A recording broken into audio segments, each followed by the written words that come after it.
सुप्रभात विद्यार्थियों। आज का हमारा वीडियो बीए पार्ट प्रथम वर्ष इतिहास के द्वितीय प्रश्न पत्र में अशोक के धम्म और उसकी प्रकृति से संबंधित है।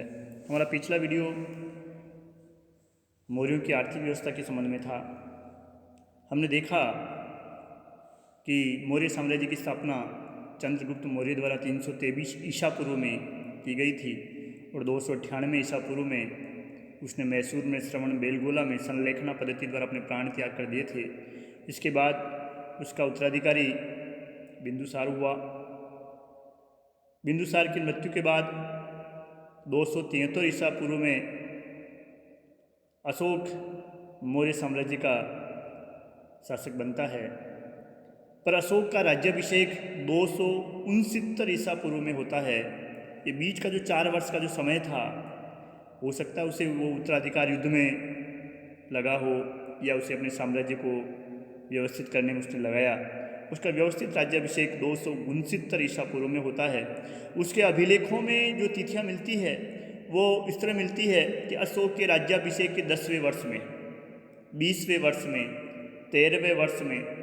तो इस प्रकार 269 ईसा पूर्व अशोक का राज्याभिषेक मानते हुए हमें तिथियों को समझना है। जैसे अशोक के राज्याभिषेक की 10वें वर्ष से तात्पर्य है 259 ईसा पूर्व, 20वें वर्ष से तात्पर्य है 249 ईसा पूर्व। इस प्रकार हमें ये चीज़ें देखनी है। चंद्रगुप्त मौर्य ने अपने जीवन के अंतिम दिनों में जैन धर्म ग्रहण कर लिया था, जबकि बिंदुसार हिंदू धर्म को ही मानता रहा। और इसके बाद जो उसका उत्तराधिकारी अशोक हुआ, अशोक का नाम बौद्ध धर्म के प्रचार प्रसार, उसकी उन्नति के लिए अमर है, जाना जाता है। आज भी बौद्ध संसार में उसका नाम बड़े सम्मान से लिया जाता है। अशोक का जो धम शब्द है वह मूल रूप से पाली भाषा का शब्द है और संस्कृत के धर्म का ही रूपांतर है। हम इसे अशोक का धर्म या पाली भाषा में धम्म कह सकते हैं। अशोक ने अपनी प्रजा के नैतिक उत्थान के लिए एक आचार संहिता का निर्धारण किया था, जिसे उसने अपने शिलालेखों और स्तंभ लेखों पर उत्कीर्ण करवाया था। वही आचार संहिता या उसी आचार संहिता को उसके अभिलेखों में धम्म कहा गया है।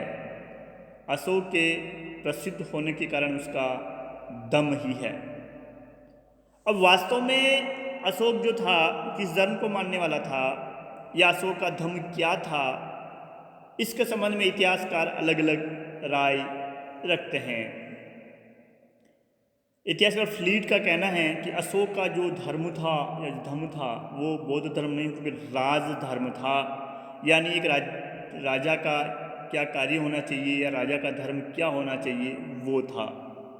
सेनार्ट का मानना है कि अशोक का धर्म पूर्णतया बौद्ध धर्म था, जबकि स्मिथ एवं आर.के. मुखर्जी कहते हैं कि अशोक का धर्म सभी धर्मों की साझी संपत्ति या सभी धर्मों का सार था।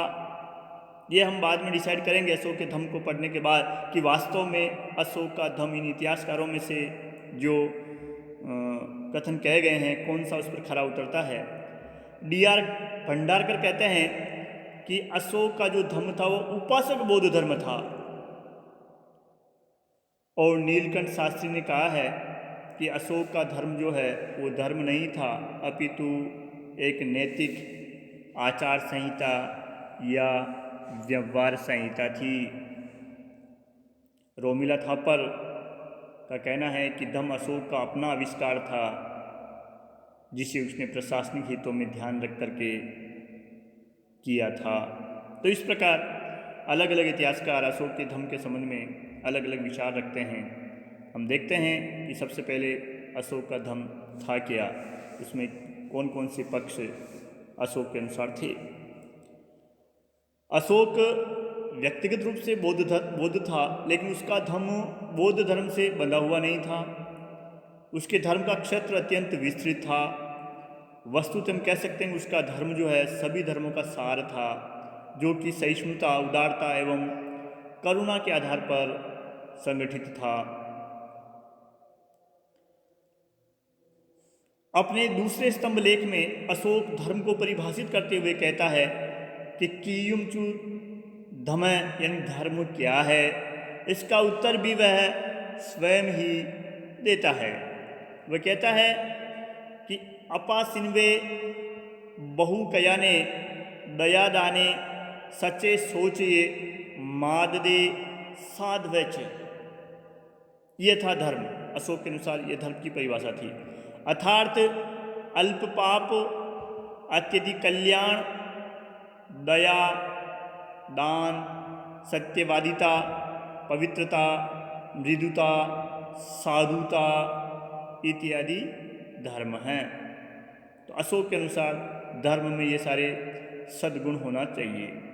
इसके अलावा उसने धर्म में और क्या क्या चीज़ें सम्मिलित होती है जिसे धर्म का विधायक पक्ष इतिहासकारों ने कहा है, जैसे प्राणियों की हत्या नहीं करना, जीव मात्र को क्षति नहीं पहुंचाना, माता पिता की सेवा करना, वृद्धों की सेवा करना, गुरुजनों का सम्मान करना, मित्रों, परिचितों, ब्राह्मणों तथा श्रमणों के साथ अच्छा व्यवहार करना, कम खर्च करना अर्थात अल्प व्यय तथा कम संग्रह करना, संग्रह की प्रवृत्ति नहीं रखना अर्थात अल्प संचय इत्यादि अशोक के अनुसार धर्म हैं।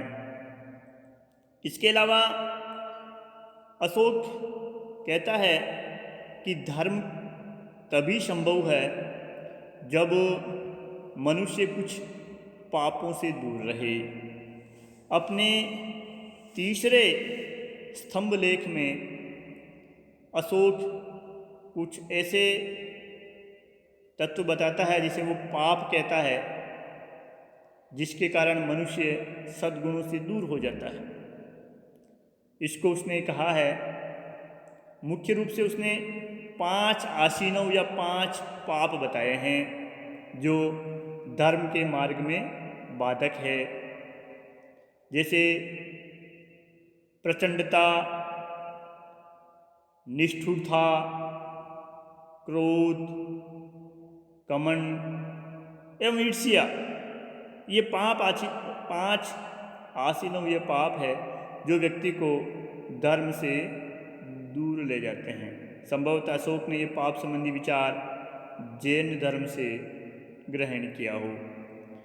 तो अशोक के धर्म का पालन तभी संभव है जब मनुष्य उसके गुणों के साथ साथ अपने को इन 5 पापों या विकारों से भी दूर रखे, और इसके लिए उसने मनुष्य को स्वयं का आत्मनिरीक्षण करने का सुझाव दिया ताकि उसे इन बुराइयों का ज्ञान हो सके। अशोक के धर्म का लक्ष्य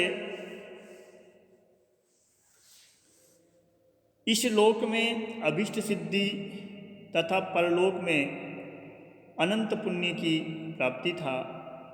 इसका लक्ष्य सभी संप्रदायों की सार वृद्धि था, जैसा कि वो अपने 12वें शिलालेख में कहता है।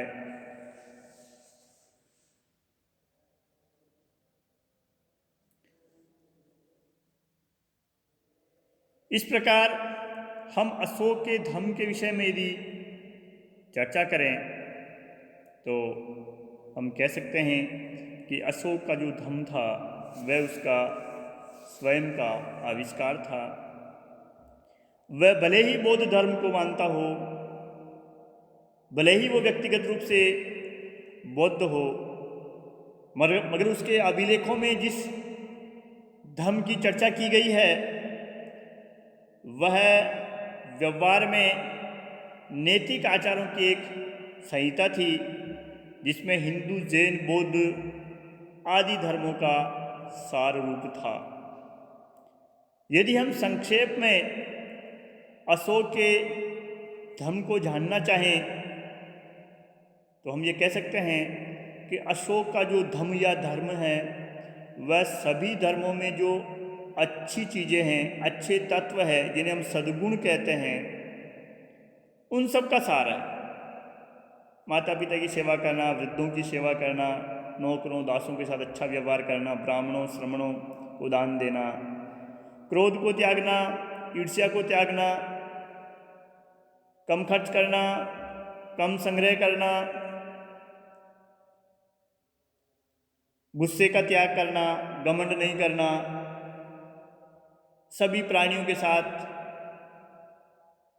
अच्छा व्यवहार करना, जीव हिंसा का त्याग करना, इन सबको देख सभी धर्म इन्हीं बातों की शिक्षा देते हैं कि हम सबके साथ अच्छा व्यवहार करें, परोपकार की बात करें, सत्य बोलें, अपने जीवन को पवित्र रखें, मृदु बोलें, सज्जनता का व्यवहार करें और लोगों के कल्याण के लिए जहाँ तक हमसे हो सकता है वो प्रयास हम करते रहें। तो इस प्रकार अशोक का धर्म बौद्ध धर्म नहीं था, यानी उसके अभिलेखों में जिस धर्म की बात की गई है वो एक प्रकार से सभी धर्मों की अच्छी बातों का सार था। तो एक प्रश्न भी हमारे दिमाग में आता है, तो क्या अशोक बिल्कुल शांतिवादी था? डॉक्टर रामचरण शर्मा कहते हैं कि ऐसा सोचना गलत है कि अशोक बिल्कुल शांतिवादी था या हिंसा का उसने बिल्कुल त्याग कर दिया था। राजनीतिक उद्देश्य के लिए जिस तरह बुद्ध ने हिंसा को अनुचित नहीं कहा है, उसी प्रकार अशोक के बारे में भी हमें ये बातें मालूम होती है कि बौद्ध धर्म ग्रहण करने के बाद भी और काफ़ी पश्चाताप करने के बाद भी उसने कलिंग पर अधिकार छोड़ा नहीं, उस पर अधिकार बनाए रखा। अहिंसा का अनुयायी होने के बाद भी उसने अपनी विशाल सेना समाप्त नहीं की, उसकी विशाल सेना उसने बनाए रखी। उसने अपने राज्य में मृत्युदंड को समाप्त नहीं किया, यानी मृत्युदंड भी उसने जारी रखा। इसके साथ ही उसके 13वां अभिलेख ये कहता है कि 8वीं की जातियों को वह डकैती, लूटमार, छीना झपटी इत्यादि से दूर रहने की बात कहता है। वो उन्हें कहता है कि वह धम्म का मार्ग अपनाएं, अन्यथा इसका परिणाम बुरा होगा। तो हम कह सकते हैं कि अशोक ने प्रत्येक स्थिति में शांति के लिए शांति की नीति नहीं अपनाई। यद्यपि वो विश्व में एकमात्र ऐसा शासक था जिसने विजय प्राप्त किए हुए भी युद्ध विजय की नीति को त्याग करके धम्म विजय की नीति को अपनाया, और उसका जो धर्म था प्राणी मात्र के, मानव मात्र के कल्याण से संबंधित था। ऐसा हमें उसके अभिलेखों में उसके द्वारा धर्म की जो परिभाषा या धर्म के जो तत्व दिए गए हैं, जो उल्लेख हमें उसके स्तंभ लेख और शिलालेखों में मिलता है, उसके आधार पर हम कह सकते हैं कि अशोक का धर्म प्राणी मात्र के लिए, मानव मात्र के लिए, पूरे संसार के लिए एक प्रकार से कल्याण का मार्ग दिखाने वाला था। जय हिंद।